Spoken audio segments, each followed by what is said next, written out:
Mbia habari ongoze ziko fiable, ziko za mzuri, ziko bien qualifié. Force inafika inakutana ile nyingine staff yenyewe kutoa mbele na boti. Bon, il s'agit des camions 3 Land Cruiser 26 motos. Très bien, Bandeko. Bambote Bele Bisika, bien sur vos amis. En tout cas, merci de votre fidélité. Les lots, vous avez mis tout dans mes papas et va en direct. Les lots, na moyi. Pourquoi? Parce qu'il y a des nouvelles qu'il faut vous donner. Et ça, de voir Ndena Bisakibino depuis hier que le patriotisme nous appelle effectivement, nous appelle à vous donner la lumière autour de tout ce qui se passe. Nini eza le kanambo kanabiso. Vous devez savoir, Bandeko Balandi, que l'heure est arrivée où, à tout moment, parce que na yebi, na bandi, awa toza koloba, tango yiso makambo ya banani ba infiltré zali ko salema à tout moment, juste pour empêcher à ce que banamboka connaître ce qui se passe à l'est du pays. Donc pour ça, bango ezande ba détruire bino et surtout bazali na mamba attention tout ça. Alors yango tolingi tokota na lombango pour les loto ko merate ndenga naza ko yebisa bino to ko merate to meka ko kota vraiment na lombango na matali oyo ezali koleka à l'est du pays. Effectivement baye baza ko kanisa ke Kivu ezana maboko ya bayini et je vous dis jusque là les rebelles sont à 20%. Je vais vous expliquer ce qui se passe. Lobi na bisaki bino que awa déjà watoza ko loba renfort ezaki na katia kokota. Même si ba traîtrise ezali ko se faire entendre na katia armée na biso, mais nous savons que bana mboka ba kolomboka bakoki kozala infiltré te kati na bango ba kolomboka nde bakoko telemela mboka a toza ko loba awa M23 bazoye bate place ni bako bimela na kati ya Bukavu. Pourquoi? Parce que ba route nyonso boyebi mukolo ndaku ndazaka na maîtrise ya ndaku na ye. Na bisabino depuis lobby ndenge ba préparation ezalaki ko salema. Mais ndeko moko bando tuna nga lobby mais papa Eva tozo comprendre te yo makambo zoloba awa tozo mona te o lobby ke banani banani batongo banani ba oyo lobaki ke non ba mai ba résistant ba yé tout ça mais au lakisika ba image tozo ebate so baza côté nini na bisaki bino que je ne pouvais pas vous dire ba coin o bango ba kendaki ko fanda to ko batama parce que ezali bitumba moi je peux pas dévoiler la réalité il y a ba combattant na biso sur terrain pendant que bango bazo bunda si ils nous font confiance ya kopesa biso ba image biso to yeba en quel moment et sengeli to yebi sabino mai mazali koleka. Ce n'est pas à nous de commencer à dévoiler la position stratégique na bango. Alors, wana ezaline makambo foboyeba. Moko pa tuninga lobi gouverneur Johnny Luboya, gouverneur militaire ya Sud Kivu azawa pinamini choy. Awa boza ko mona makambo eza ko yinda avant de démarrer vraiment ensemble. Il faut boyeba peke Kabila awa tozolo ba azana Uvira. Akota ki na Uvira mais akimi. Je vais vous dévoiler tout. Mais magamoussous peut-être ce temps et permettre à Telelo et plutôt na moyi awa na rozongela bino na rendez-vous na biso ya le rendez-vous na pourquoi parce que le roi boyebi bien musala oto banango pe kala pe tozaki na ba groupe ebele basala kerer ya kotianga ezana numéro moko on appelle ça bino te ba tchanga na groupe na bango moko boy au fur et à mesure que bazo planifier pour ezabilo na bango ba commissi yango de manière ba sala ngo rapidement ezalaki ba préparation te ba bosani ba numéro nanga etika na kati ba groupe na bango na kotanga koma ba groupe te mais ana zolo ba aba yebi ke bango moko pe balela na kati ba groupe wana ke non nous avons des infiltrés ici j'ai fait partie ya ba infiltrés na kati wana pona ko pesa bino ba yike ba vérité nyonso za ko leka na kati ya makita mabango oyo bango baza ko préparer. Alors c'est pour vous dire qu'ils ne sont pas vraiment plutôt, je peux dire quoi, professionnels na espionnage, professionnels na infiltration. Bisope, to siliko infiltré bango. Ya on a oti que la bino nanu, moi tambo kota moi ndambu, parce que naza na minute belete na moi na kotika rapidement pour na kopé sabino ma mazali koleka pour moni ba réseaux sociaux à chaque minute ba information lukuté zaka koleka.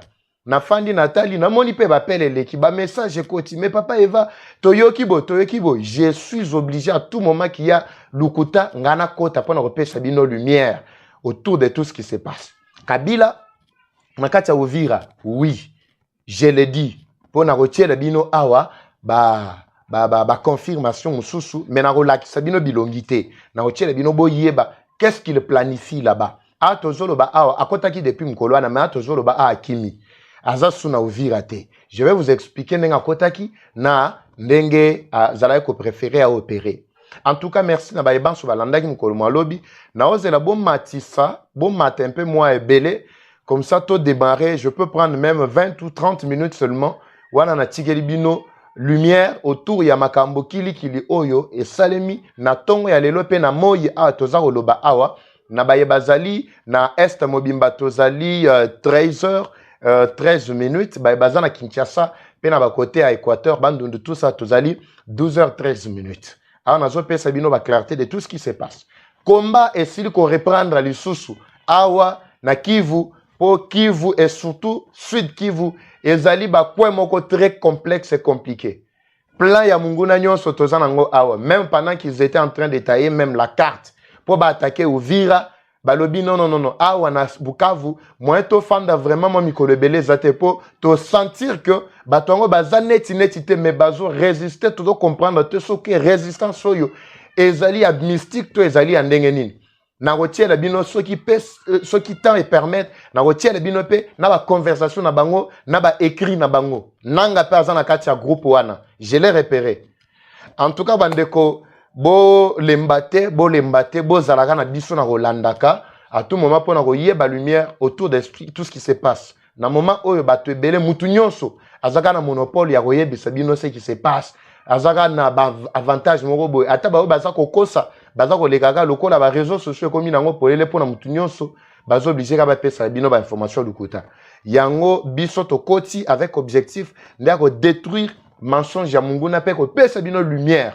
Merci na bandeko banso ba kolanda biso boko bakana ko s'abonner. Merci lobby en tout cas bozalaki et belé vraiment na ko s'abonner. L'autant na tigela bino beaucoup tanana bandeko mususu je préfère ici tolanda nanu moi extrait oyo simande tozongi pour que pendant que baninga musu bazo kota nasala rapidement lumière autour ya combat oyo ezali na kati ya ko répandre na minute oyo na bandeko na biso obo monaki bilili au départ parce que ce n'est pas pour rien biso tant tozoleka nde pona la kisabino ce qui se passe biso toza mamba oba batamate tout ça banini bo mona que ndenge na bisa bino banda mukolo alobi ke awa tozoloba awa makambo eza ko yinda camion wana bomona ki yango lobi Mexico place bakomi na stratégie makambo ba ko sala na otiela bino nyonso bomona vraiment en long et en large oyo reprise ezande ya makasi bazo comprendre te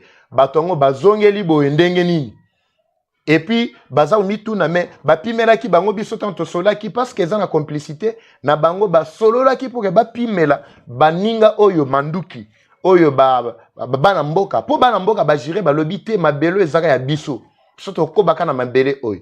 En tout cas lumière na kopesa bino dans quelques minutes tolanda nano moi intro na biso oyo pour ko encourager mampinga mabiso FRDC elongo na wazalendo na ba résistant nyonso baza ko bunda. À tout à l'heure pendant que bozo partager na baninga bozo benga bango parce que dans quelques minutes je vais quitter pour que se retrouver na poko rendez-vous munene oyo na kopesa bino pe ba lumière kili nde ezali awa toza koloba awa réunion bon makambo nyonso na koloba ngo sikote tolanda nano. À tout à l'heure. L'ennemi pensait que nous étions ses femmes pour qu'ils viennent baiser. Ibale ya Congo ezali lopango te kasi ezali sezela.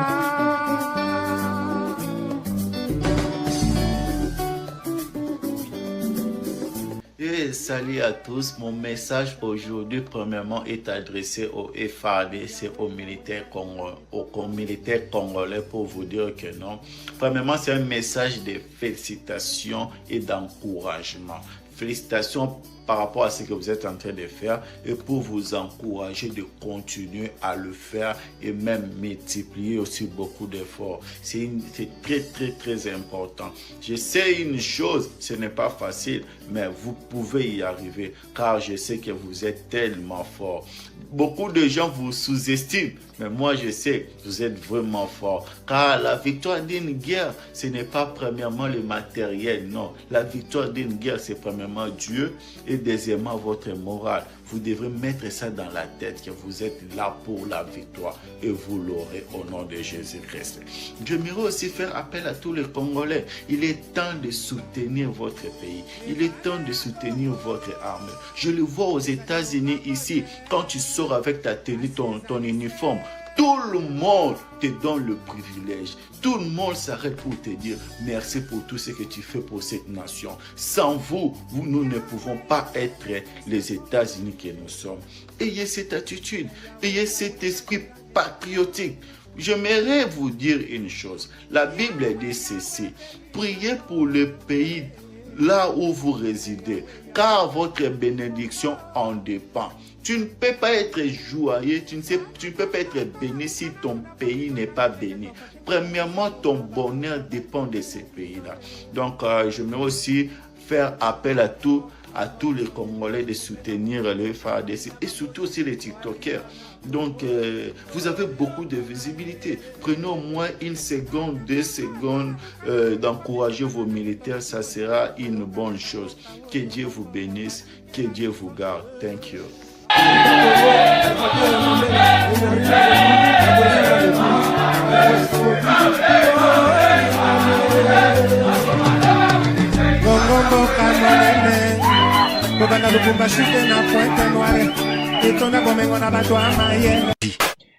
Très bien, merci Bandeko. Tozokoba, merci parce que vous êtes déjà plus de 500 dans quelques minutes, plus de 600 même déjà.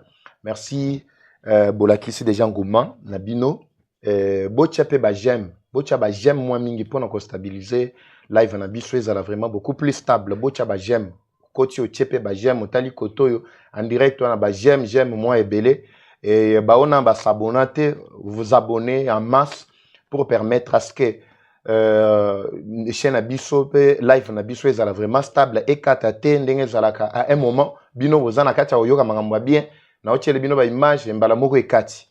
Alors ceux qui vont s'abonner, ceux qui vont s'abonner, en tout cas, mais quand tu as mais ceux qui sont déjà abonnés, vous savez que non, soit appuyé déjà sur abonner, n'appuie plus. Vous soit ceux qui déjà j'aime, en tout cas, qu'appuyer les sous-soutés parce que nous voulons à tout prix qu'ota na makamboena.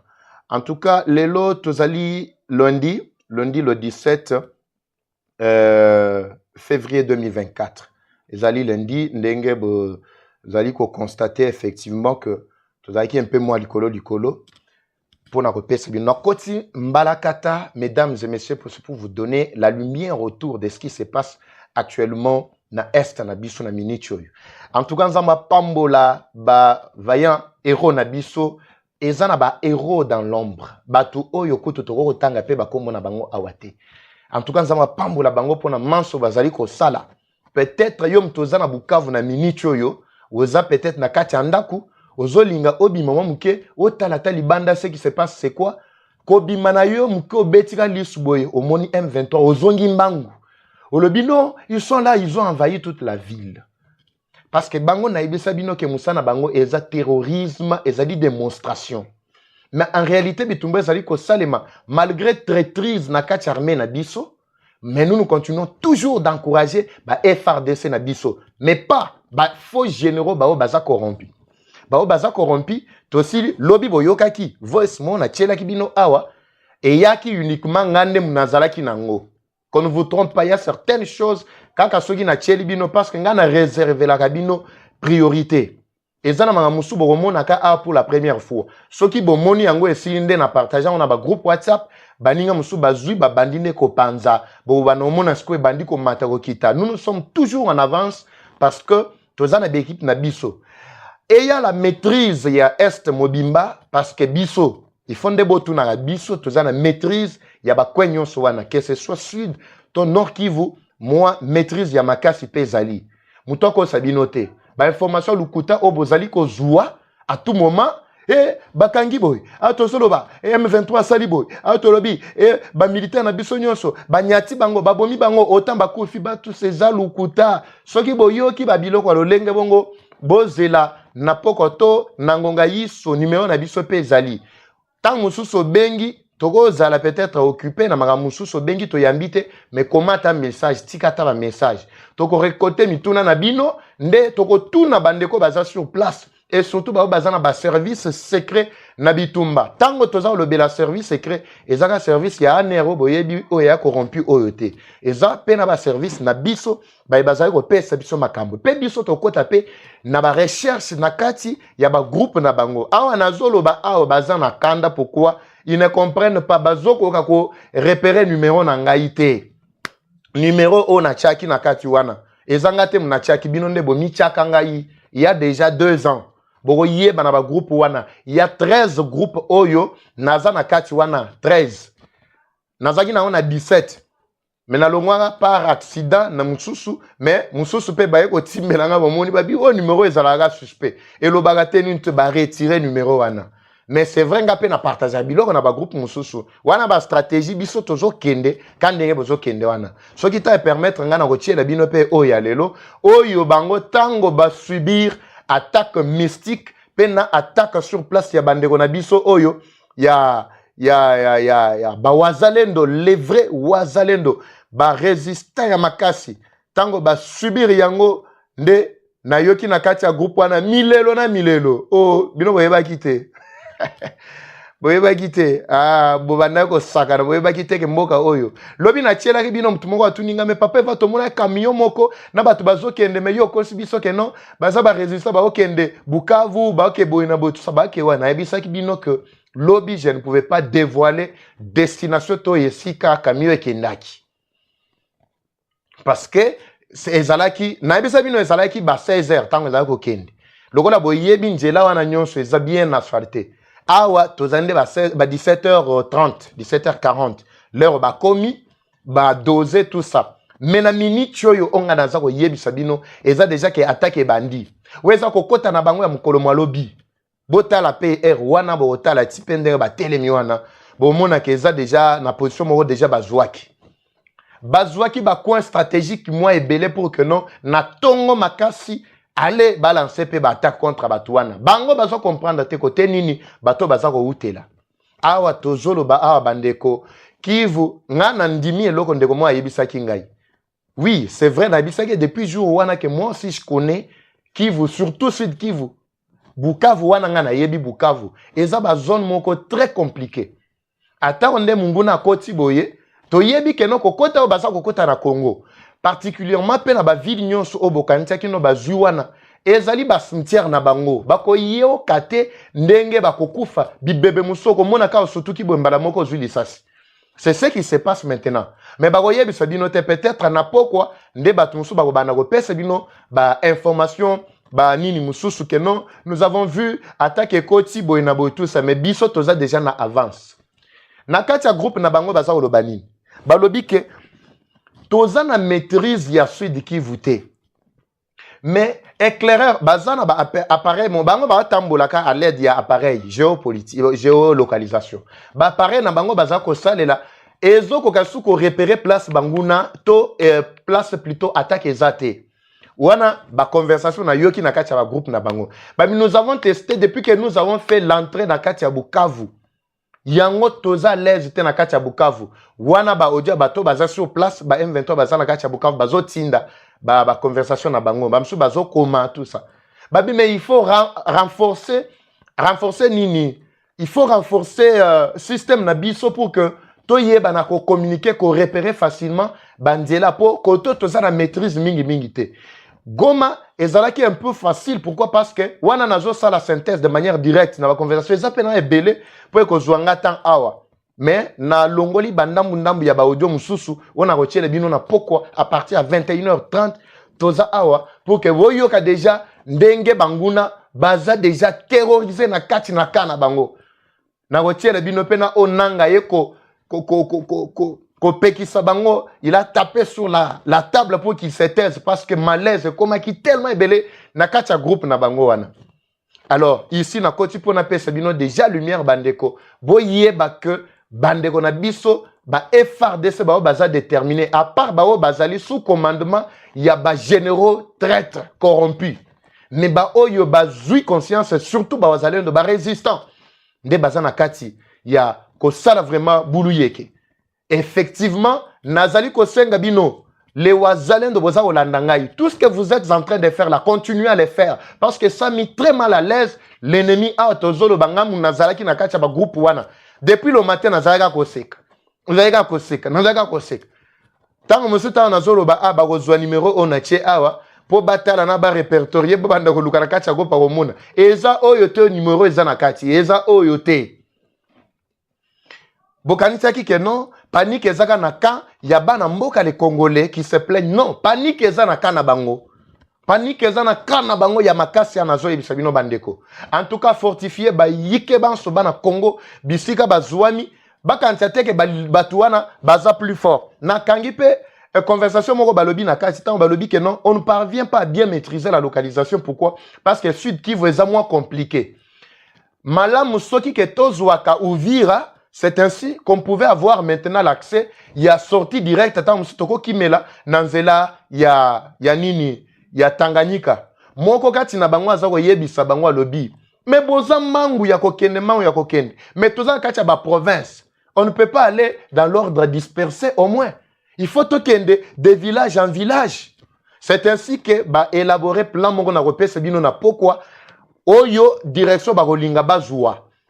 Mais wana ta on a repéré na pourquoi bokoye ba bien poso ina révélé yango awa bako boya ko kendela kuna parce que ba piège ça déjà kuna nde place bako traquer bango ya makasi na bandeko o déjà nde bomoni bango boy awa d'abord place bango bakoyeli awa ezali na capitale sur place na Bukavu te eza place moko boy nde place baza déjà bakangi bakwe nyonso bakangi bakwe nyonso bakoki kimela tout ça po bango pe na minicho baza na maîtrise à terrain te baza na maîtrise à terrain te ezande moment yango yo lubo yanka shama na yebi ke okoti na na kati ya ba stratégie moko boy mais awa na olobela makambo no na minicho te na yebi tout ce que tu es en train de faire pour le moment oyo pe gouvernement baza na kati ya kosala minicho yo pour que boyeba na kopesa kimambala moko na côté est ya mboka na biso. C'est tout à fait normal. Ngana ko dévoiler d'abord o boza na kacha kosala te coup de chapeau na gouvernement na biso. Na minicho yo baye bazo ko kanisa ke gouvernement aza kolala te la guerre est un système ya stratégie bandeko. O yeza stratégie ya makasi ngakutu na kamwe et surtout makamusuta on a yoki yango na kacha ba forum. Na ebisi bino ke 13 forums. Tantôt bazako partager entre bango mais maga mususu bazako loba mena Kinyarwanda te mais bazako loba muno mususu nazako yoka bien te mais muno kwa nezako échapper ngai mais o bazako loba na mwa Kinyarwanda ndambu balobi na Swahili balobi na Lingala pe na Lingala bazocha mais Lingala eza mingi kuna te na ba français na anglais nanga kuna azo réagir ka na anglais azo faire taire bango ka na anglais shut up ah nazako loba awa bazako yoka c'est pour vous édifier vous tous qui êtes peut-être dans le désespoir, bozo kantiake, bangonde baza fort makasi, na mini choyo, boina boye tout ça, bana mboka bango yeyo, précieux ya bana mboka oyo, elengisi bango parce que ba traquer bango na mini choyo, ba encercler bango, bazo ebate so bako bimbela wapi, parce que bawazalendo balobi, mabele otoza nango ezaka oyo ya Congo. Ba traître on a ba trahir pour baza déjà na bambongo na bango baza déjà na ba résidence na bango na Rwanda à tout moment ils font des navettes à cheval Rwanda Congo à tout moment pendant que biso tozana bitumba aw bango ba kende mais biso mabele na biso nde yango na tokufa pona mabele na biso c'est ainsi que bomoni na bi na bimananu na moyi awa tozo loba awa ba midi 13h peut passer pour que no pesa bino lumière autour de tout ce qui se passe na minute oyo na est mobimba tango bakenda ki lobi bomona ki départ na bango lobi nani amona ki te tango bazaka ko kende lobi zana lukela bino peut-être image wana parce que j'ai comme l'impression que makambo mususu tout ça avant ba koma place oyo botala na place na minute oyo bazaki wapi bazaki nde ko kende camion na bomona ngo ezaki lobi.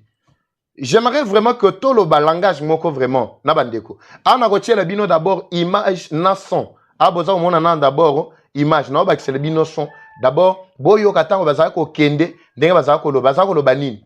Et puis, bokoyoka ce qui était en train de se passer. Et tant que ba komi, il faut boter la paix image d'abord il y a camion au bomona ki wana liboso wana. Camion na bomona ngo bien. Camion bomona ki liboso wana, mona ki image nango ko. Na tie la bino yango zela. Comme ça boya kotala na camion oyo, boye ba place bakende laki.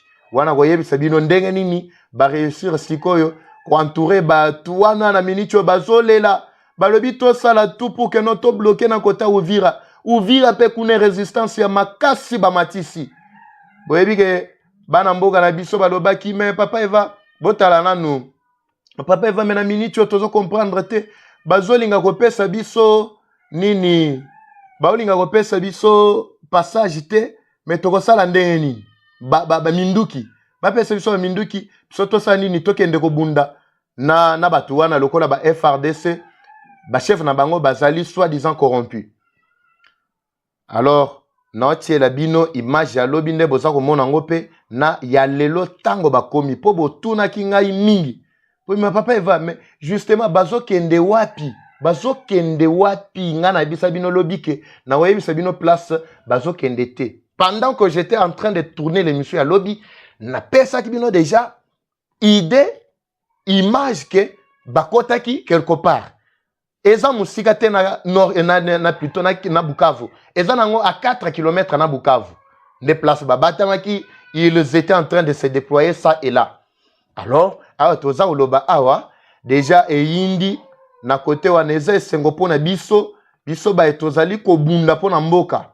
Ezo pesa ba information ya boy fonde to partager yango pona oyebisa bana mboka ke toza kolala te baninga na biso baza ko bunda. Botala camion wana botala ngo bien pesima bon mona pena que non eza vraiment camion na biso eza camion na biso e camion ya ba wazalendo yango wana bomoni yango wana ezala ko kende za ki lobby siko lelo botala siko camion na bien siko yango to yango te wana ezala lobby wana tawo bazako kende yango to yango te. Donc, bazana kati ya kolandanga awa baze bele kutu bango ne balandanga mo ebele koleka kutu ba vrai congolais.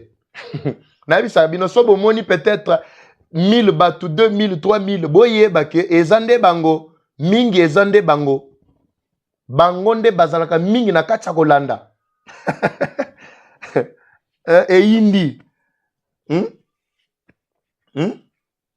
Eyindi awa toza oloba eyindi makasi ya kosakana te bandeko eyindeli bango na biso bino ke omoni mabele bokoti eza na bakolo nango eza te ke mabele moko okoti mbala moko e osiami ofani okomi à l'aise okanti oza à l'aise na kati ya ba groupe wana makambo eze bele bandeko conversation anda tongo tipo kwa natali pe ba audio mususu mais par la grâce de Dieu na poko nde na kotiela bino pe ba audio mususu boyoka makambo eza oleka naza oloba awa bazoyeba te na numéro na nga wana bajuta kango par miracle na ebité na ba groupe parce que ngai naza na ba groupe tellement ebele oyo batiaki bayeba kité moi j'ai ouvert mon numéro ou le numéro l'autre numéro là ata ba numéro nyonso ata oyanga oyo eza nango ouvert muto ko ajouter dans n'importe quel groupe nga soko ajouter nga na groupe na obimate tant musuna olobate na kati ya groupe wana mais nazo observer na yeba na objectif ya groupe ezanine le jour où j'ai découvert que objectif ya groupe oyo ezali ba planification ya kokota na mabele mabiso makambo na lobela ki yango bozo yeba pe mission moto salaka na dinosaure oyo ndeko o azana États-Unis ngana boya ki ko fongola mo makambo ebele peut-être ezanga na Chiluba bato ebele bayoka ka ngote ti dinosaure aza ko pesa pe ba orientation avant ko to bakota na Goma bakota na Minova avant baboma gouverneur oyo Chirimwami na pesa ki ba lumière autour de makambo sowana mais je ne voulais pas peut-être dire que nazu yango na kati ba forum na bango mais quand je me suis rendu compte que moyen ba repérer nga na kati ba groupe wana ezate ya na lobi même malgré tout il faut na pesa ka bana mboka lumière autour de tout ce qui se passe ba ye ba kapeke na minute oyo bazaba n'étiquette ezape na makambo gouvernement de son côté azape ko sala na makambo oyo les patriotes bazana kati ya ko sala. Parce que ça makambo bitumba. Eza bitumba bandeko. Eza ma séquité hein. Eza bitumba, je vous avais dit que il y a la différence entre nini babengi nini guerre et le combat. Guerre et le combat. Le combat, c'est-à-dire, on ne tient pas compte de quoi que ce soit. Le combat, c'est-à-dire, au Bazali Koboma, tout celui qu'on va trouver sur le chemin, Bazo Bomaye, c'est ça plutôt la guerre. Tandis que le combat, ils ont un respect, il y a des règles des jeux. Le combat, par exemple, Batubako Zala, au moment où boxeur Bazalaka, entre boxeurs, Songolote na Pakala. Avant Basala Bitumba, to Basala combat na bango sur le ring. Mekara bango po baye d'abord, poids ya oyo azana poids nini, opa azana poids nini. Moins équilibre ezala yamboba banda bitumba. C'est comme ça. En réalité, Zalagande Bongo. Tandis que la guerre, on ne compte pas la règle des jeux, Zalagate na guerre. La règle des jeux, Zalagate na guerre. Na guerre, ata mwana muke, ata muto azana kilo, ndenge mongo na yote, so zuye na nzela, lebri kisa ye. Lokola bangonde baye komene biso guerre, c'est ainsi qu'il sème la terreur et la désolation na kati ya population. Mais population oza comme maltraité koboma tout ça. Na pourquoi je pense bandeko en tout cas par la grâce de Dieu parce que tozaki na minute ebelete bandeko ba pesi biso studio to plateau oyo na lombango po ete to éclairer bino makambo to na kati ya opesa bino. Mais soki permettre biso te na otiela bino ba conversation mususu. Na pourquoi à partir à 21h30 po tozali susu awa. Ya on azo senga en tout cas bo s'abonner ebele bo appuyer sur ba j'aime. Soko appuyer j'aime yebisa muninga oza kolanda bo partager na ba groupe WhatsApp ebele bo yebisa bango ki awa na minute oyo ezana infiltrer mususu na kati ya ba groupe na bino oyo ya biso azalendo ya solo wazali ko pesa biso ba communication. Oui, ça fait partie na cadre na biso investigation en tant que journaliste d'investigation. Je peux pas investiguer seulement sur oyo ezali ko kena ba avantage na bango. Le temps est arrivé où Sengeli à tout moment et batika la rapé boy toute la journée sans rien mettre na kati ya groupe et surtout so bazan à fond. Batika ke lo côté na kati ya groupe. Kaka so ba koti ndo bomona ki ba image ya Kavumu tout ça. Biso nde bato ya liboso ko yamba image wana kati ya ba groupe na bango. Image wana ezalaka rapport ba pesaka. Nde bomona ki ba committee na Kavumu ba wele la keloko ya liboso ezande image capture pa bala moko batindi. Et ça rapport de manière indirecte. Mais Nzamba Pesanga vraiment Boanya Maele ya ko infiltrer lisusu. Et ça na groupe moko wana na meki kokota na numéro wana me na moni accès zalaki na nous limité. Et ça groupe ya ba coordonnateur wana. Mais par la grâce en tout cas bandeko, rassurez-vous, Nzamba kolong akopesa biso longa sur tous les plans. Ngana bisino ngana za na plan na plan na front médiatique. Na kosala manso na oyo ngana yebi na maîtrise on azana ngona matali makambu ya ba réseau makambu ya informatique tout ça na kosuka kana kokota ti place wana parce que na ba groupe otoza bananga ba bisimo ba tunyo swana musu bazali mais baza siko na groupe na bango ba coordonnateur soit disant ndenge bazwa na groupe na bango on a meka ki jour wana me na koka kité mais je pense par la grâce de Dieu wana nazolo ba po boye bake toza wana toza na bino mutumo azotu na nga lobi me tata oyo azolo babo ba ya ko bengane na kati ya groupe wana na ya bengana nga ba ozwanga wapi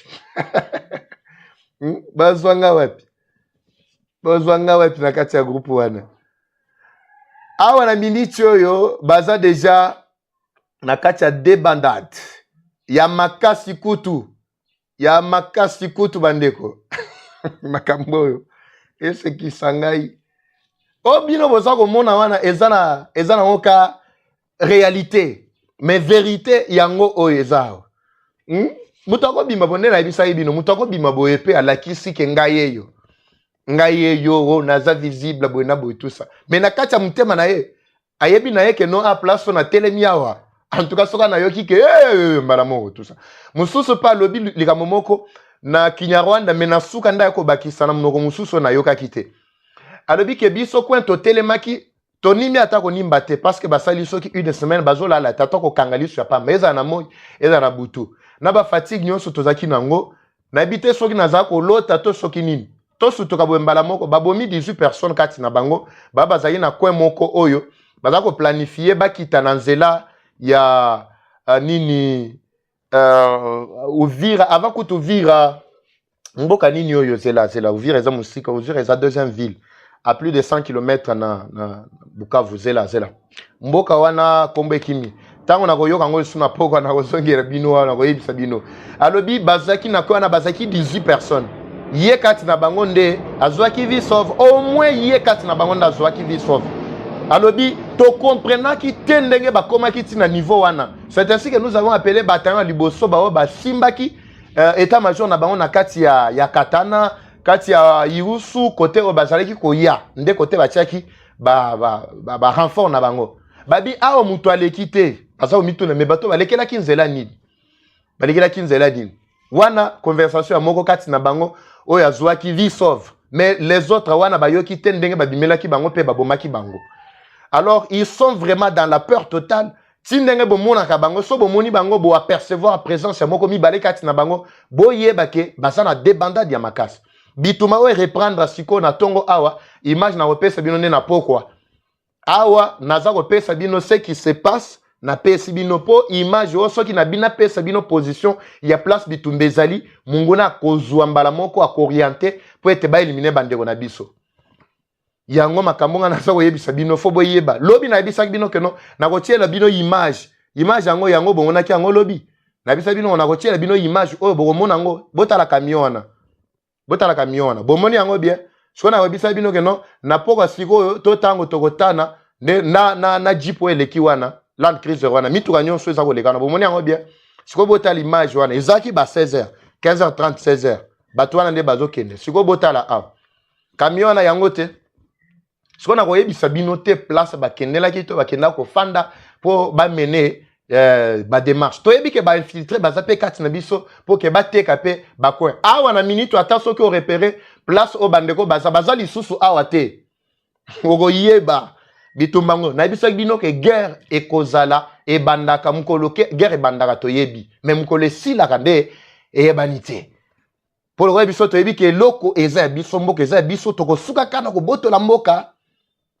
toko récupérer ba territoire ba centimètre nyonso so bolingi bozwa ba information ya solo bandeko botingama na biso nde awa boyoka ka batu wana te c'est vrai ngana ko pekisa bino te okosutuka boye image moko ko tina kati ya téléphone na yo e paniquer yo mais kolemba te so e paniquer yo mbala moko numéro na biso WhatsApp yango wana okoki ko komela biso ato bengi to yambite tango susu tozape na ba tamu susu ezosenga concentration makasi pour que non to le côté la bino vraiment ba vraie information o esengeli to détruire lukuta ya munguna oko benga tamu susu tozwami te mais kolemba te oko tikela biso ata message otiki message otiki ata nini voice ou soit tokomi image otindi papa eva tomoni boye eza ndenge nini ngasi ko na poko ta na koya pona ko ko yanula mutu moko na moko to na ba information plutôt ba message na bino ba otinela ngate.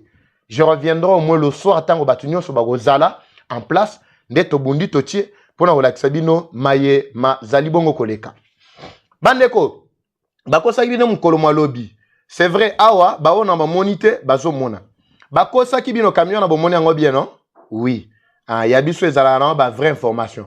Bomona ki yango na kokende. Yango wana botala ngo bien tango ezala kokende. Bomoni yango bien. Ah, na ba jeep wana botala Land Cruiser wana. Bomona ngo pe bien. Na ba soda wana botala msu oza oleka wana. Wana ba vrai résistant bana mboka, ba kolomboka. Bazolinga soutien na biso ezala pene na bango.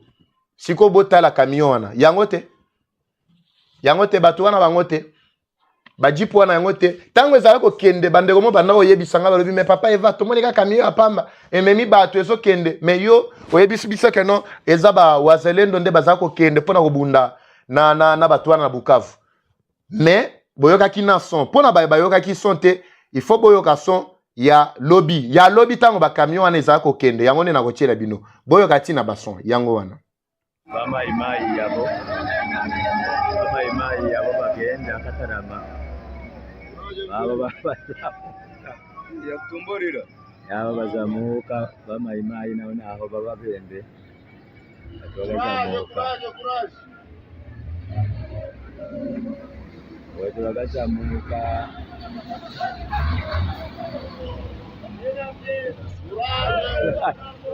kuraje kabisa ndio bongo naona aho boshi basoda bitu yabo bagenda Katarama balina mahonda bagwete bagagenda kabisa bali bingi yuko naho bali bingi Courage soda bali bingi kwenene bagwete bagenda Katarama mugende Bukavu ende Bukavu basoda kasoda asoda bakibembe abona bandi bafungochi Courage kabisa ndugu yangu Courage ndiyo oyoki siko ana wachile bino sonte po mususu azolingana ti a son awa po baye ba place baza tout ça ba musuna miniti oyo bayini bazwi déjà image bakomi kotia na ba service na bango po ke ba localiser na miniti oyo so bobi bo localiser na miniti oyo nga mpe nazalaki yuma te bokokuta bango lisu place oyo te bokuta bango awa te déjà ba devancer bino bokoyeba omoni déjà nde bokomi boyoki déjà que non attaque oyo ebandi na miniti oyo eza su moyen botelemisa yango esu eza te bokosila na kati ya mabele place boye kokota na kati ya cimetière mabele wana ya bino te eza mabele na biso notre cause est juste ainsi nous vaincrons nous finirons toujours par vaincre bandeko bakosa bino te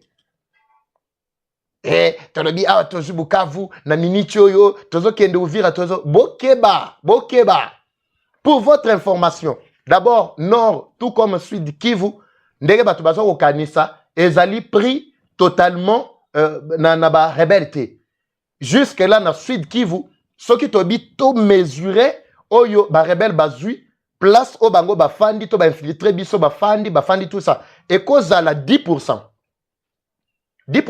Moi je connais bien mon coin eza ba coin na biso je maîtrise bien le Congo tout entier si naza koloba nazoloba makambo nga naza nango sûr parce que boyebi bien malamu Sud Kivu eza na territoire combien eza na 6 territoires na 2 villes 2 grandes villes la principale ville ezali Bukavu la deuxième to la seconde ezali Uvira siko na ba territoire na biso nyonso wana territoire oyo pe eza na résistance ya makasi eza nde Fizi mais Fizi bazo viser Fizi na ndenge na bango mais eza na ebisa bino eloko moko territoire oyo bango bakotaki ya nini ya liboso oyo bafandaki bainstallaki nini na bango état major na bango eza territoire Calais parce que Calais epesaki déjà nzela directement tango bazaki na Goma po bakita mbala moko kuna na Calais nde eloko ya liboso esalemaki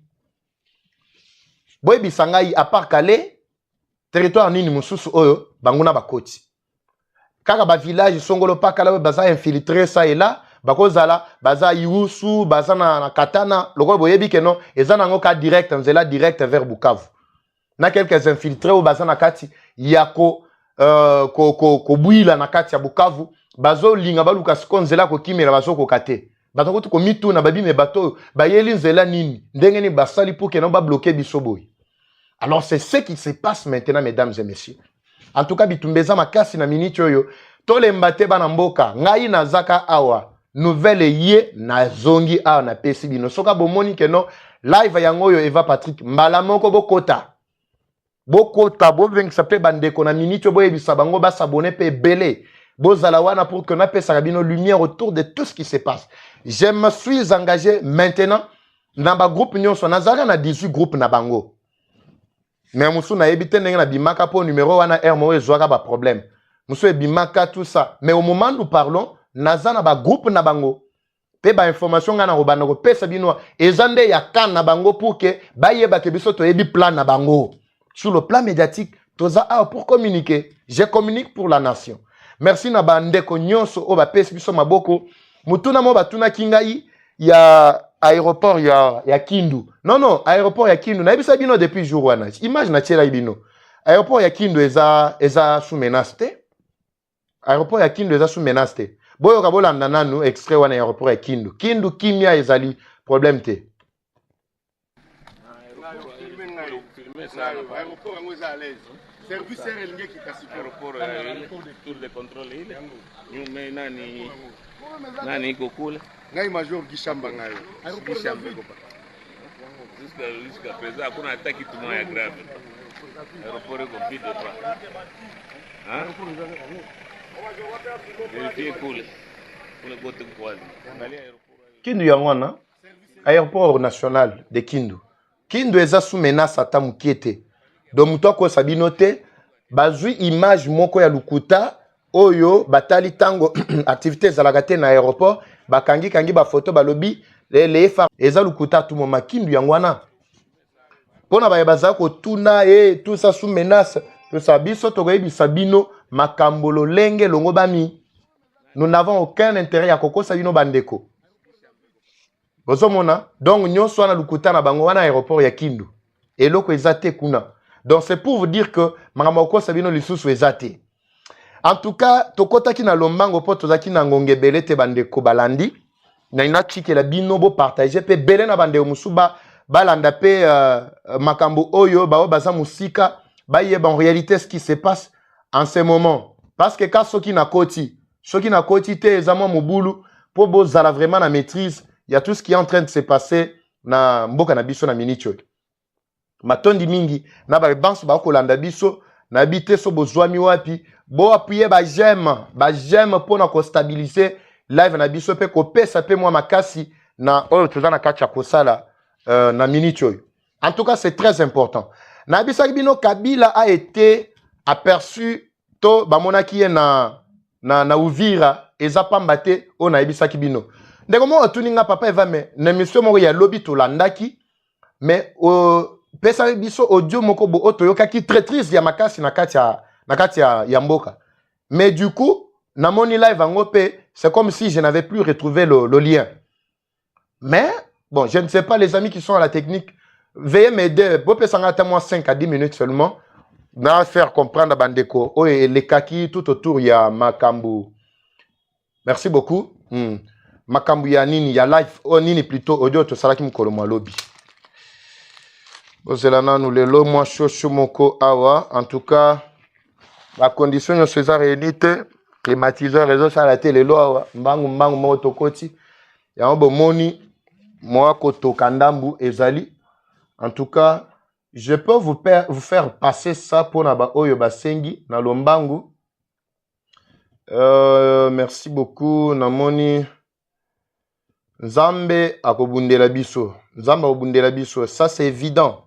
Nzambe otika biso te. Nzambe otika biso te. Nzambe azana biso. Lobita na mona ki image oyo. Ah Nzambe na ngai. Aïe aïe aïe. Bolanda na image wana sima. Na chela bino siko audio wana boyoka. Après na lobela makambo wa Kabila oyo azana kati ya kobunda ko déstabiliser azoluka déstabiliser mboka na biso avant tokutana suna na pokwa parce que na pokwa na rozonga awa makambo ezebele minute ba pesinga lelo eza mo mukelo ko ba bakisenga mwa 10 minutes to meka koloba ah mais bo partager na bandeko mususu na minute oyo to landa nanu oyo on serait tout juste après Mama imai yabo bagenda katarama baba ya kutumborira yabo bazamuka bamayimayi naho naho baba bende bazamuka wetu bagazamuka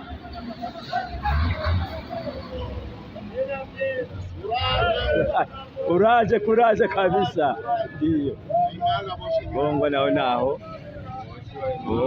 boshi basoda bitu yabo bagenda katarama bali na mahonda bagwetu bagagenda kabisa bali bingi yuko naho bali bingi kuraje soda bali bingi kwenene bagwetu bagenda katarama mgende ikavu ende kavu basoda kasoda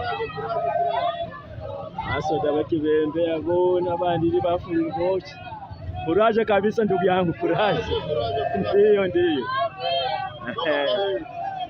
bagagenda kabisa soda bitu yabo na ngama hivi bagakaiwa na mloza hivi bamloza hivi courage. Est-ce qu'on va enfin soutenir le peuple congolais, soutenir dans l'intégrité territoriale de ce pays, ne pas appliquer le 2 poids 2 mesures. Quand ça nous arrange, on ferme les yeux parce qu'il y a de l'argent. Et quand ça n'arrange pas, on intervient aussi parce que là aussi, il y a de l'argent. Les droits humains, ce n'est pas une géométrie variable, c'est une question de principe. Frantz Fanon, un grand militant panafricain, disait que l'Afrique a la forme d'un revolver dont la gâchette se trouve à la place du Congo. Et je pense qu'il a raison. C'est que le but aujourd'hui des puissances occidentales, c'est d'avoir un Congo faible pour ne plus qu'il y ait de gâchette, pour avoir un continent africain faible devant les puissances mondiales. C'est ça qui se joue aujourd'hui. Le but aujourd'hui, c'est d'avoir une balkanisation du pays. Les États-Unis d'Amérique, M. Nemac, c'est eux qui soutiennent Kagame depuis le début. Vous le savez, vous le savez. Et c'est là où tout le monde se tait, parce que l'échiquier mondial se joue à coups de millions de morts. C'est ça qu'ils font dénoncer aujourd'hui. Et c'est pour ça qu'il y a l'impunité. Et j'aurais espéré ici aujourd'hui que la Belgique aurait dit « Stop! Stop United States! Stop !» Mais non. Business. Business. Business. Et ça, c'est un problème. On mène le combat. Wana na otikele bino boyo kananu voice wana po ebele pe basengi papa va maison qui biso nanu parce que tango yoko partager voice wana biso to yokango me lekeli biso manga mususu na otikele bino boyoka ndenge makambo za ko leka et puis traîtrise na le belande pour la traîtrise mais bayike bazala ko mona makambo ngo ndenge ezali ko leka na opese bino pe na ba explication Bolanda. Oui, allô mon collègue. Oui. Ndio. Nipatie naye. Monsieur le nom ici. Oui, mzee Nyakili Bajambo. Fuata kwanza hivi. Mimi nakuita ni kuhusu nasikia unapana order kwa watu yako ba désarmer ba soda vivyo wanatoka Bukavu vivyo na kwa kwenye region de hapa Kamituga. Ni kweli wala ni bongo? Wana mutuna ndeko waza kotuna azotuna colonel wana pena résistant ya solo baza kotuna ye mutuna moko ezanga mutu ezanga makolo mutuna eza nini abi na yoki ke yo o désarmer ba soda na ngai baza ko ya pona ko rejoindre ngai na Kamituga awa bozo yoka wana général nde azotuna siko résistant wana pourquoi ba désarmaki bango ye moko ko pesa réponse awa ndeko wana za ko pesa réponse yoka ile bako wanafanya ni kweli. Est-ce que c'est que ba o ya yo basalaki wana eza ya solo nini bango basalaki tokende Sababu tuliona basoda wanakimbia wanatuacha mikono mitupu. On a vu les soldats en train de fuir, ils nous ont laissé nous rien, pas de munitions, pas de manduki, pas de quoi biso ba résistant bazoti ke la munguna po ya kokota o bango basalaki wana eza bientôt eza mabe wana réponse na ye na tukawaambia kusema kama benye batapita bapite tu. Et puis les policiers, les militaires là plutôt, j'ai pas de militaires, habit que nous avons reçu l'ordre que ceux qui les M23 peuvent entrer, ils peuvent entrer facilement. Bozo mona siko yo wana traîtrise ya ba soi-disant ba kondi o baza na commandement traîtrise na bango abi ba ebisi bango ke non ceux qui M23 ni bakota na bango yoka kwenda kubakia kwenye bako na batuachie silaha na risasi. Ils sont partis sans rien laisser. Mindu kite nini te ba arme te bazo kima ndebo yoka ki babi ke non ba FARDC ba kimi au contraire ba kima ki na bango pété pour bazaki na makasa obunda. Mais la discipline est la mère de l'armée. Ils pouvaient se soumettre à l'ordre ya commandant na bango. Commandant pesa ki ordre ke balongo kuna ba rejoindre na Kamituga. Batika banguna bakota na Bukavu. Bolanda. Mzee, acha ile mchezo, ile ni mchezo ya mbaya, mimi nakwambia, acha ile mchezo. Yoka siko azo condamné ndeko wana résistant na lobby, acha ile mchezo. C'est-à-dire en d'autres termes, laisser ce genre de comportement, c'est un mauvais comportement, je te dis, je t'assure, c'est un mauvais comportement. Et ça déjà dans le cadre de la menace. Boyoka siko menace au salaire. État major ya régiment iko hapa Kamituga. Basoda biko banatoka kule banarudia kwa état major ya régiment, wewe unasema uko na ba désarmer. C'est-à-dire selon lui, il voulait que tous les militaires la fuient et bakende na état major na régiment, état major ya régiment eza na Kamituga. Ndenga za ko expliquer. Selon ye, il fallait que non bakende na Kamituga ndenge bazako kima wana bakima bazonga batikela bayini mboka po bayini bakota ni basanini ba détruire mboka. Tozo kende boyoka. Mbona unataka leta uadui sai mimi na wewe? C'est-à-dire, toi, tu veux créer, ndenge tolobaka na lingala, olingo créer bien-aimé kati na biso, yonangai. Wananda, général, wana zo menacé. Siyuwe kama ni ba état-major ya régiment. Alobi, je ne crois pas que ce soit ba état-major ya régiment. Je ne crois pas. Par rapport à comportement na bango vis-à-vis de l'ennemi. Comment un militaire bien formé, un militaire patriote ya solo, akoki ko kima munguna. Bongo, serment bino prêta ke zalaki ya nini? Zaki ya nini? Basoda yetu ya régiment balipanda avion balitoka Kitutu bakaenda kupigana. Beko banarudia kwa eneo yabo. Wewe unatuma basoda kubanza ba désarmer. Est-ce qu'il nakwaka?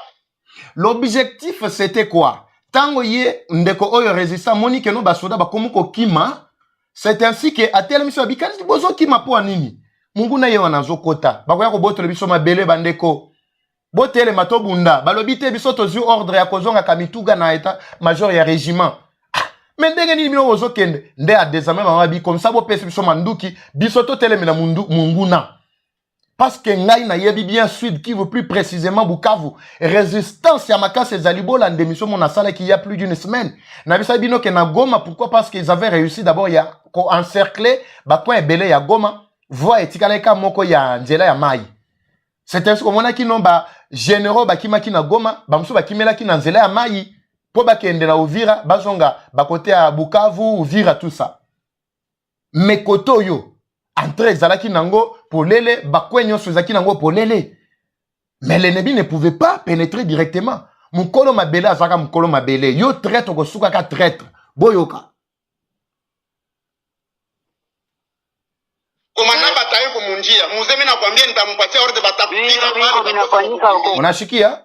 Komanda batayo kumunjia. Mitampatia ordre batakupika. Écoutez, là c'est un général qui parle aux résistants.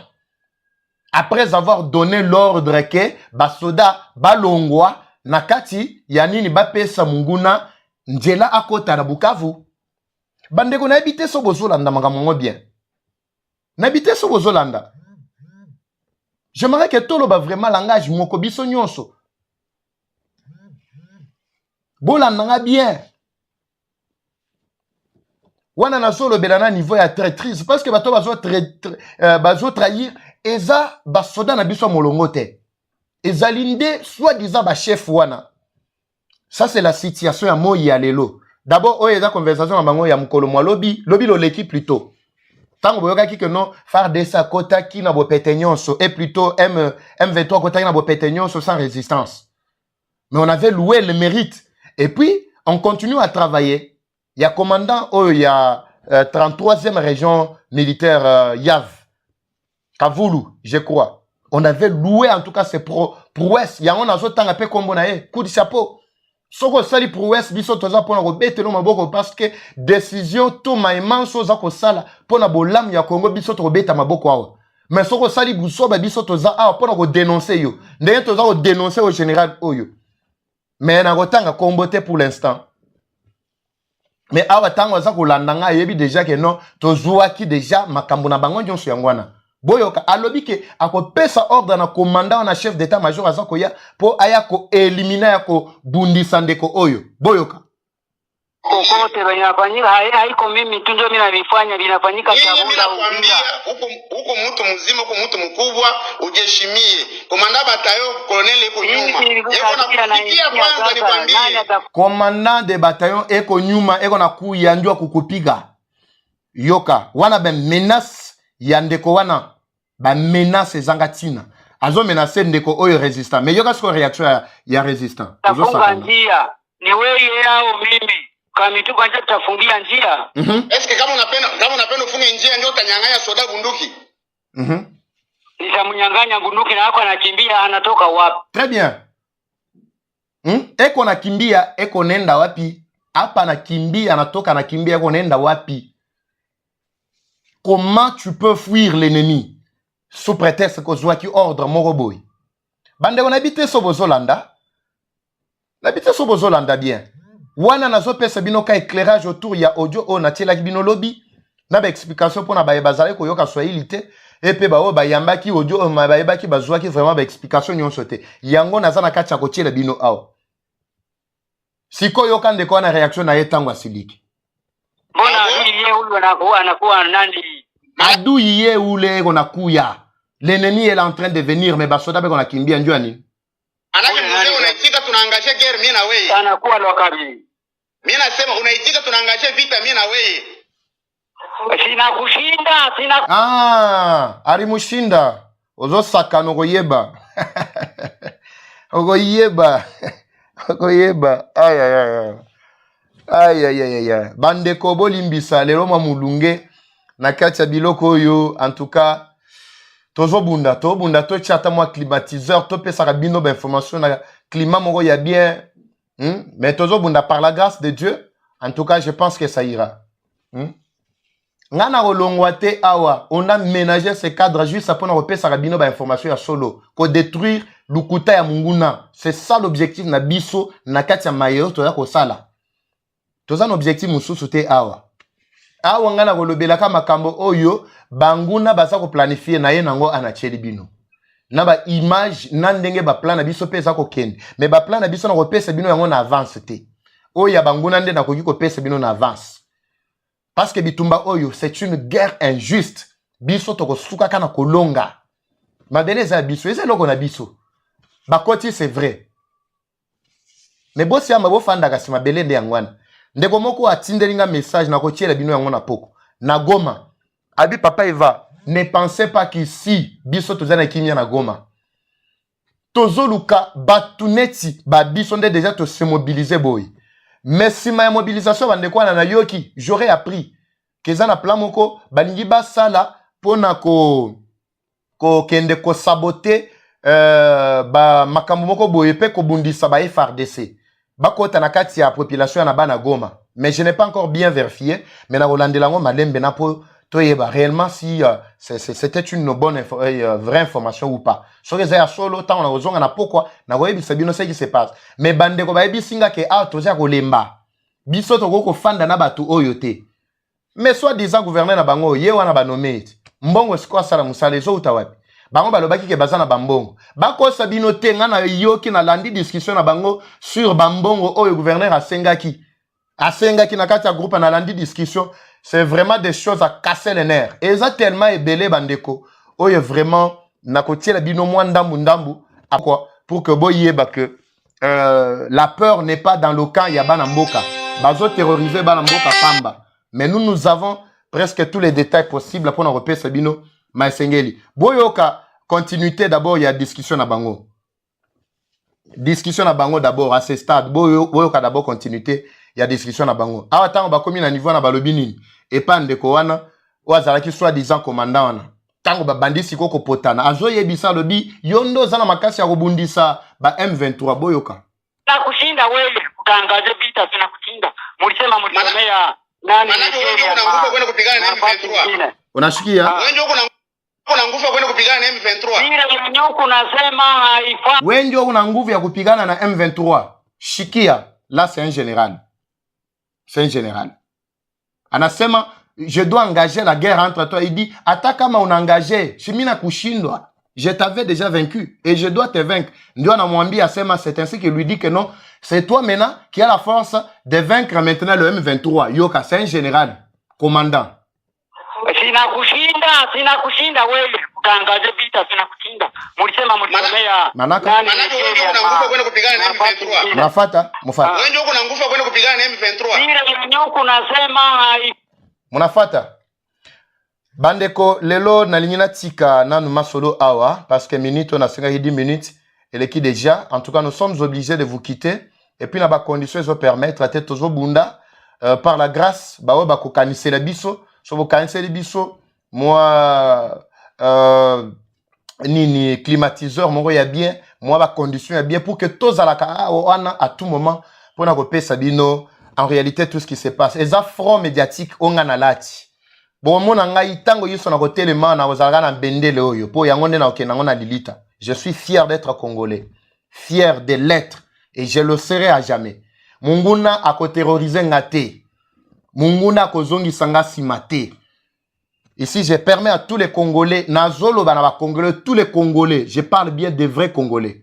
Ils ont infiltré les Congolais, il y a solo. Bozonga Simate. En tout cas, Zambia Pambola Bino Bipa Binso Bozwami. Boza tellement ebele moyen atanga kutu ataba réaction na Bino Ezate. Mais merci beaucoup na Baïba Kolanda Biso na Lubumbashi. Bozali na Kinshasa, Bozali partout na Congo. Bozali na Mikili ya Poto.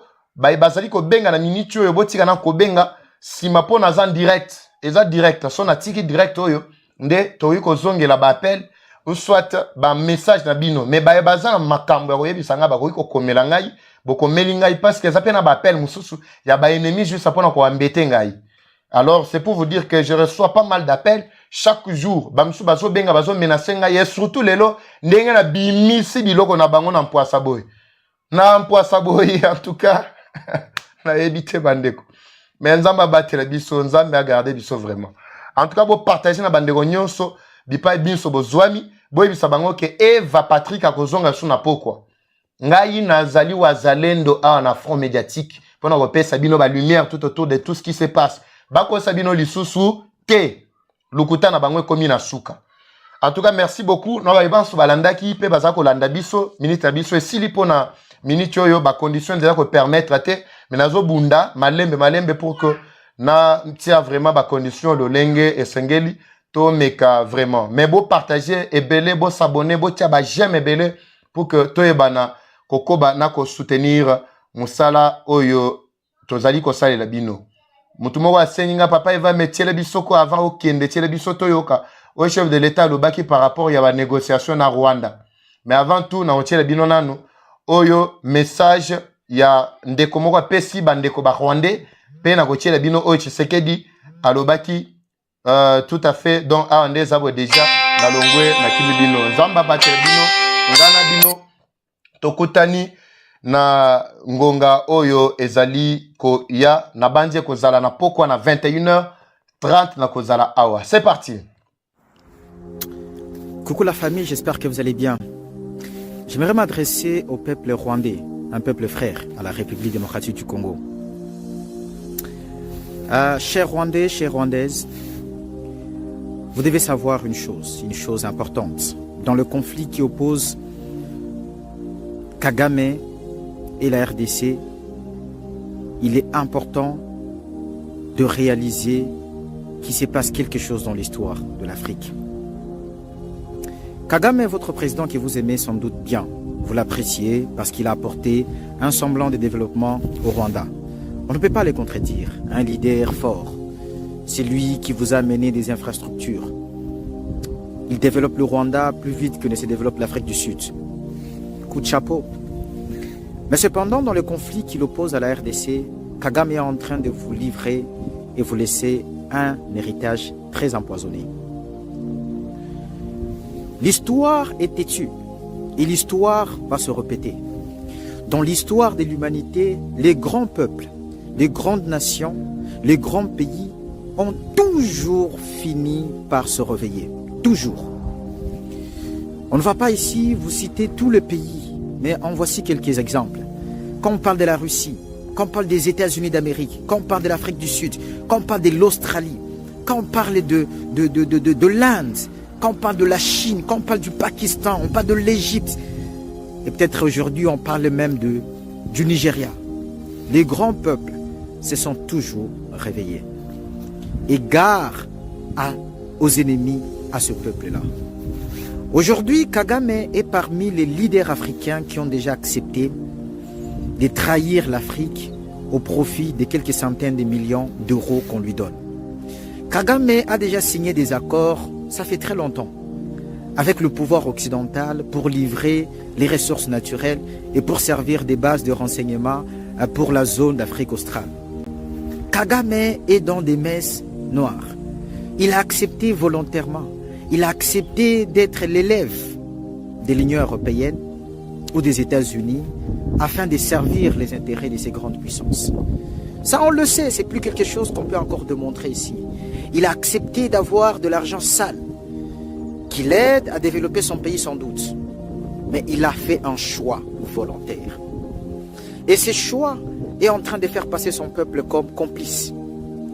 Regardez ce qui se passe en Israël aujourd'hui. Vous devez comprendre que la guerre aujourd'hui n'est plus seulement une affaire de terrain. On parle de guerre hybride. Ça veut dire ce qui se passe sur le terrain et l'image du pays sur la sphère internationale.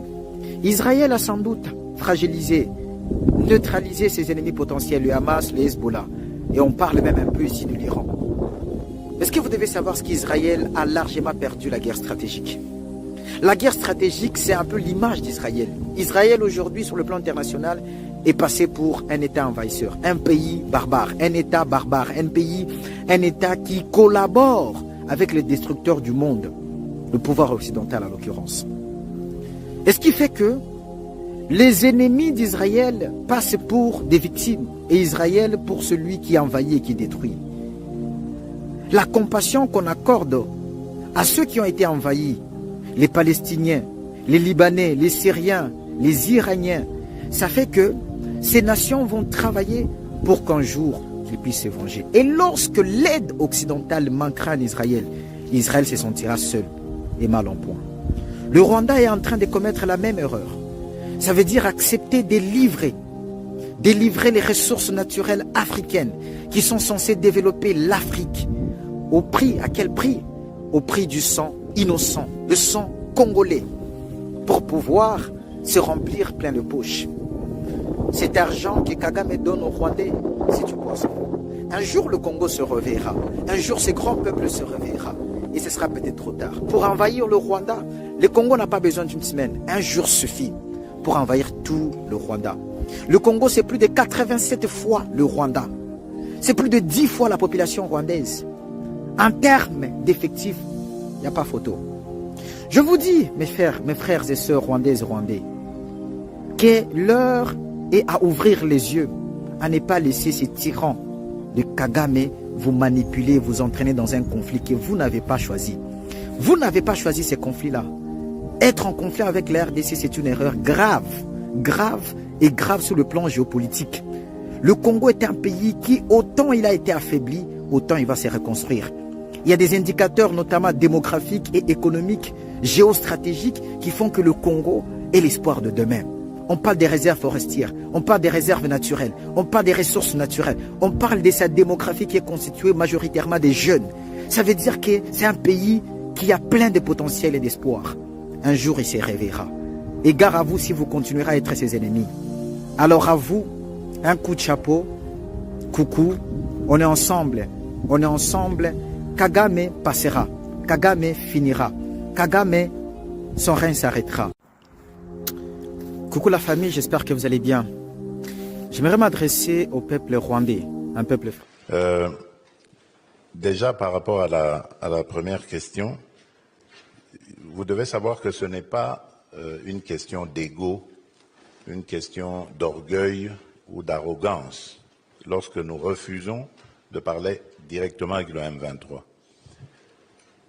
D'abord, la première raison, c'est parce que le M23 a massacré des populations et a bombardé des camps de déplacés où il y avait des femmes et des enfants. Ils ont été massacrés. Donc pour nous, c'est un mouvement terroriste. Et on ne négocie pas, on ne discute pas avec les terroristes. La deuxième raison, c'est parce qu'il y a le processus de Nairobi. Le processus de Nairobi règle la question des groupes armés. Et donc, le M23 étant un groupe armé, il est logé à la même enseigne que tous les autres groupes armés évoluant en République démocratique du Congo, et il doit avoir le même traitement, donc il doit rentrer dans ce cadre. La troisième raison, c'est parce que le M23 est un mouvement, j'allais dire, qui est vide de contenu. C'est en fait un supplétif du Rwanda. Le M23 est une sorte de paravent que le Rwanda met, mais en réalité, derrière, c'est l'armée rwandaise et donc le Rwanda qui se bat. La preuve de ce que je dis, c'est que dans le processus de Luanda en Angola, nous avons discuté avec le Rwanda. Si le Rwanda n'avait rien à voir dans ce conflit, pourquoi est-ce qu'il répondait aux invitations du facilitateur pour discuter avec la République démocratique du Congo.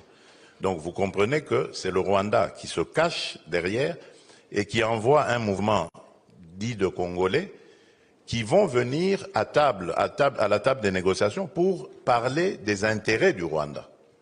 Alors, autant, nous disons, autant discuter avec le parrain lui-même pour qu'il nous dise c'est quoi ses intérêts, au lieu de perdre notre temps et notre dignité à discuter avec un paravent. Donc voilà la raison pour laquelle nous le disons. Et quand vous dites que ça ne va pas faire avancer, mais si ça va faire avancer la paix, parce que comme je vous l'ai dit, le processus de Nairobi est là, et le processus de Nairobi était justement inspiré pour régler la problématique des groupes armés. Le processus de Luanda, je crois qu'il connaît quelques turbulences, parce que je crois que vous avez suivi l'intervention du président João Lourenço qui va devenir le président en exercice de l'Union africaine et donc qui va avoir un agenda beaucoup plus étoffé, plus dense et qui ne lui permettra pas de continuer à gérer. Mais la question avait été anticipée récemment lors du sommet conjoint entre la East African Community et la SADC. Je dis qu'elle a été anticipée dans le sens où on pensait déjà à ces charges qui vont s'alourdir pour le président João Lourenço et donc voir comment est-ce qu'on peut lui adjoindre d'autres chefs d'État, un ou deux de plus, qui lui permettront donc de manœuvrer plus à l'aise. Et là, comme il se retire carrément, donc ce ne sera plus lui adjoindre des chefs d'État, mais ce sera désigner des chefs d'État qui vont reprendre le relais. Donc le processus n'est pas mort, il est simplement au ralenti. En attendant, j'espère la désignation du président João Lourenço et d'un nouveau facilitateur. L'ennemi pensait que nous étions ces femmes pour qu'ils viennent baiser. Ebale ya Congo ezali lopango te kasi ezali sezela.